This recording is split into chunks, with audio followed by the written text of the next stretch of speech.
नमस्कार, मी भीमराव लोणारे स्वागत करीत आहे।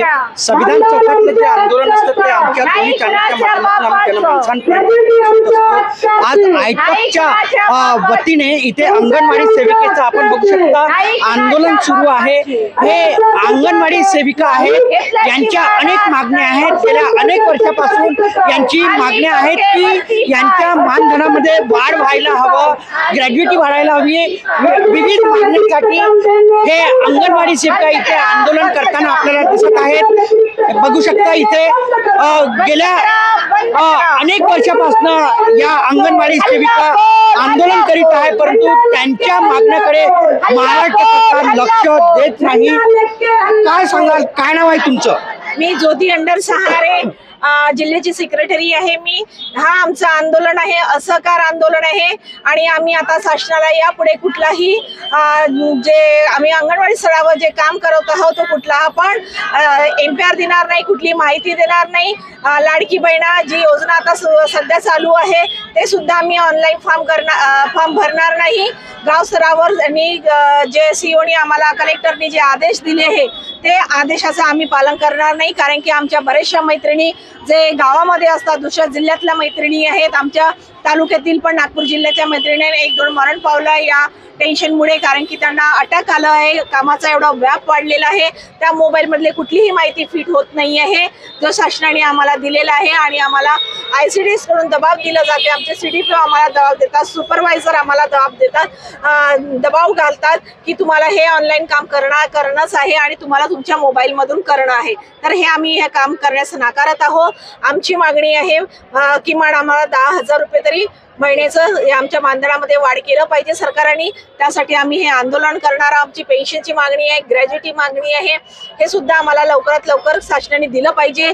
या सर्व गोष्टीला धरून आम्ही आजचा हा संप आम्ही यशस्वी करण्यामध्ये आम्ही पुढे आलेलो आहोत। पेन्शन, ग्रॅज्युएटी आणि 10,000 रुपये मानधन मिळायला हवं यासाठी हे आंदोलन सुरू आहे।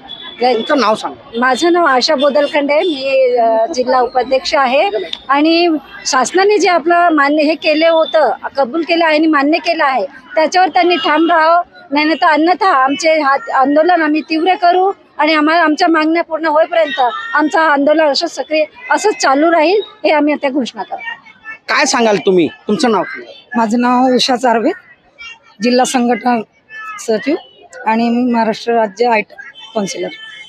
माझं हे म्हणणं आहे की आमच्या जो 55 दिवसाचा जो आंदोलन झाला होता त्या आंदोलनामध्ये ग्रॅज्युएटीचे त्यांनी लेखी शब्दात आमच्याकडे दिलेलं आहे, परंतु त्याचं GR काढलेलं नाही। पेन्शनचं मासिक पेन्शन मिळावी त्यांचं पण त्यांनी आतापर्यंत लेखी आश्वासन दिलं आहे, तरी पण त्यांनी आतापर्यंत GR काढलेला नाही।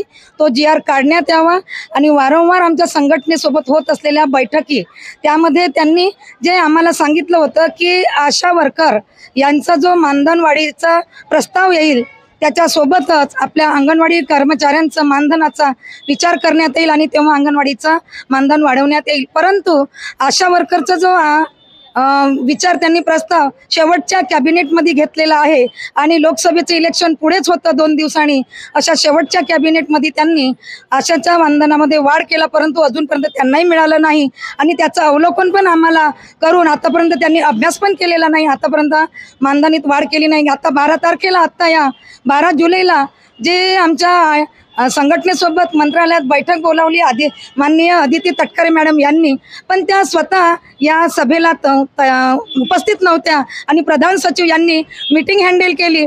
त्यामध्ये आमचे बरेचसे प्रश्न होते की जीवन ज्योती विमा हा जो 2018 मध्ये मोदी सरकारने लाईव्ह मध्ये मीटिंग घेऊन सांगितलं होतं, तो जीवन ज्योती विमा अजूनपर्यंत आमच्या कुठल्याही महिलेला मिळालेलं नाही। जे कोरोना काळामध्ये आमच्या महिलांचं दहन झालेलं, आत्मदहन झालेलं आहे, त्यांचं मृत्युमुखी झालेलं आहे कामामध्ये, तेव्हा त्यांना सुद्धा ते 50 लाखाचा विमा मिळालेला नाही।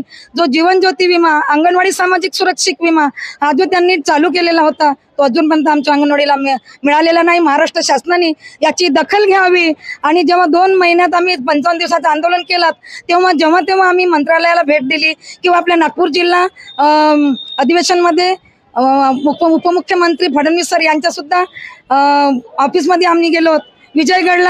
विजयगडला सुद्धा आमची लोक आम्ही गेलो।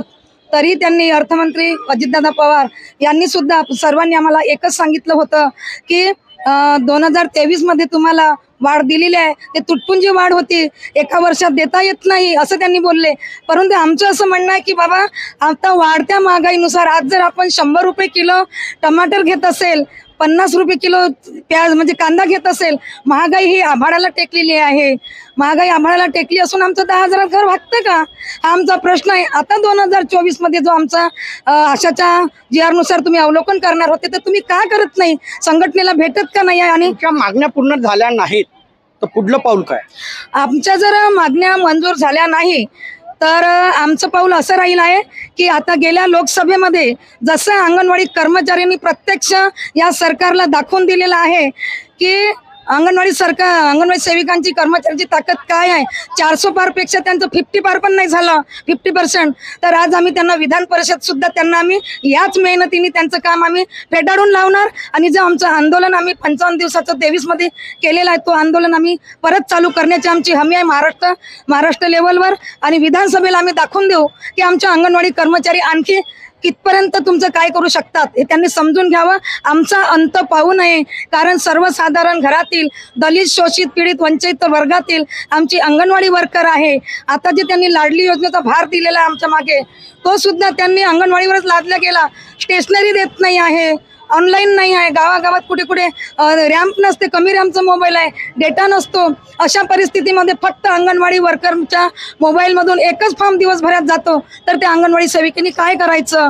बाकीच्या लोकांनी हात वर केलेत तर अंगणवाडी सेविकेचा त्यांनी विचार करावा. योजनेच्या व्यतिरिक्त काम देऊ नये. हा जुलै महिना आमच्या ॲडमिशनचा होता, पण अशा परिस्थितीत आमची मुलं हे बाहेर चालले, अंगणवाडीत मुलांची ओसाळ पडत आहे. याकडे त्यांनी लक्ष द्यावं, अंगणवाडीचं काम पूर्ववत करावं. आम्ही या पद्धतीने त्यांनी सुरुवात करावी. आमचं आंदोलन असंच सुरू राहणार. निश्चितच मी तुम्हाला सांगेल की अंगणवाडी सेविका जे आहेत त्यांच्या मानधनामध्ये 10,000 वाढ करण्यात यावी. त्यांच्या ग्रॅज्युटीची मागणी आहे. अशा अनेक मागण्यांसाठी आयटकच्या नेतृत्वामध्ये जे अंगणवाडी सेविका आहेत ते नागपूरच्या संविधान चौकामध्ये आंदोलन करीत आहेत.